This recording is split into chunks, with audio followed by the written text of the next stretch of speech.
Olá pessoal, filosofia em poucas palavras, pensando e analisando e praticando aquilo que temos sido ensinado. Vamos falar um pouquinho sobre o aprendizagem, as teorias do aprendizagem. Existem duas teorias bem famosas, né?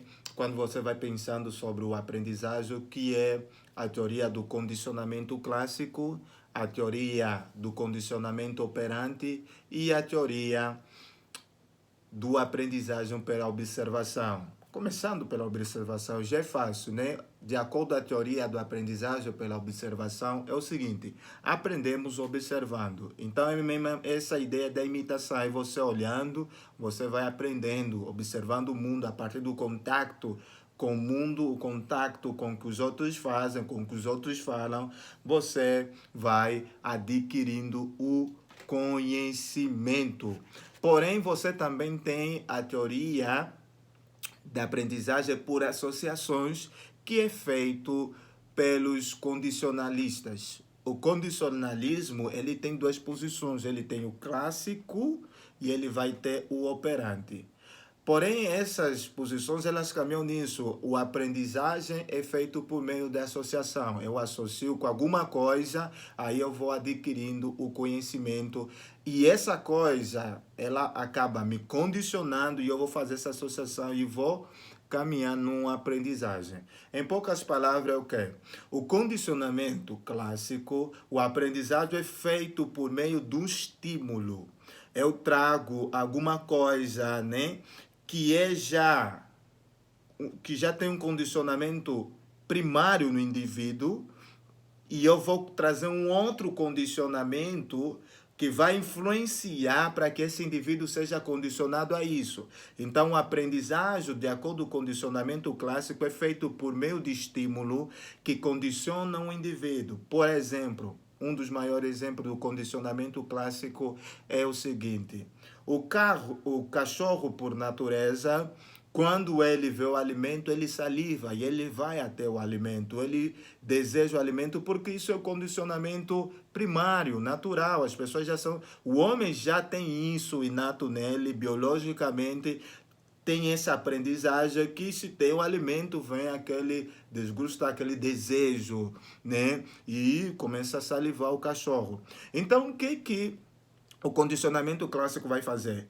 Ele vai usar desse condicionamento primário para condicionar o animal trazendo um outro elemento.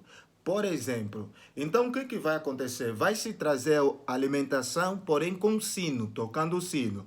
Vai se trazer alimentação tocando o sino. E o cachorro vai condicionar-se trazendo a associação o seguinte, que quando se toca um sino, então quer dizer que tem um alimento. E ele vai aprender isso, ele vai aprender que quer. Se sempre que se tocar um sino, tem alguma coisa para me comer. Então vai se condicionando o cachorro com o condicionamento primário, traz o alimento, toca o sino, ele vai trazendo essa associação.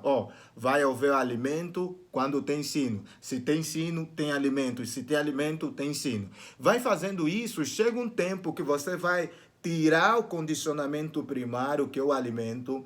Simplesmente quando você tocar o sino, você vai ver que o cachorro vai vir e com o som do sino, o cachorro ele vai se condicionar, vai salivar, mesmo não tendo alimento. Então ele aprende isso e ele é condicionado a isso. Já o condicionamento operante, ele tem uma diferença. A diferença é o seguinte: o próprio organismo associa as próprias ações por consequências. É o seguinte: se eu fazer tal ação, eu receberei tal recompensa. Se eu fazer tal ação, eu vou exibir, ou no sentido, vou excluir tal ação, tal elemento. Então, o condicionamento por operante, ele é muitas das vezes baseado por essa questão de consequência. Por isso que no condicionamento operante nós temos o reforçador, né? Ou o reforçador, e como também temos a punição. O reforçador tem a influência de reforçar certas ações por meio de certas consequências. Então, sejam elas ações boas ou erradas, o reforçador quanto ao condicionamento operante, ele vai sempre reforçar essas ações para que sejam realizadas. Já quanto a punição o que é? Ela vai diminuir a manifestação de certas ações por causa da consequência que o indivíduo foi condicionado. O reforçador, por causa das ações que o indivíduo é condicionado, isso vai reforçar ele a crescer em tais ações, sejam boas ou ruins. Por exemplo, uma criança vai chorar, o que é que a mãe vai fazer? Vai dar aquilo que a criança quer. Se a criança está chorando pela bala, a mãe vai dar a bala. E a criança vai ser condicionada, vai trazer essa associação e essa aprendizagem na sua mente que é, se eu quero bala, eu preciso chorar. Então, o reforçador é que ele vai intensificar essa ação. Vai criar isso como um hábito, isso vai ser uma aprendizagem nele. Então, ele sempre vai chorar para adquirir a bala. E aí, nessa questão do reforçador, você tem um reforçador positivo, o reforçador negativo. O reforçador positivo, ele sempre vai caminhar nessa ideia de quê? De reforçar ações positivas.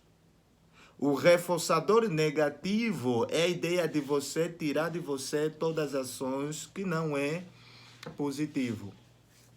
Então, acabamos pensando sobre a forma de aprendizagem por condicionamento clássico, por condicionamento operante e por observação. Na próxima oportunidade, estarei falando sobre as escalas de condicionamento. Fui.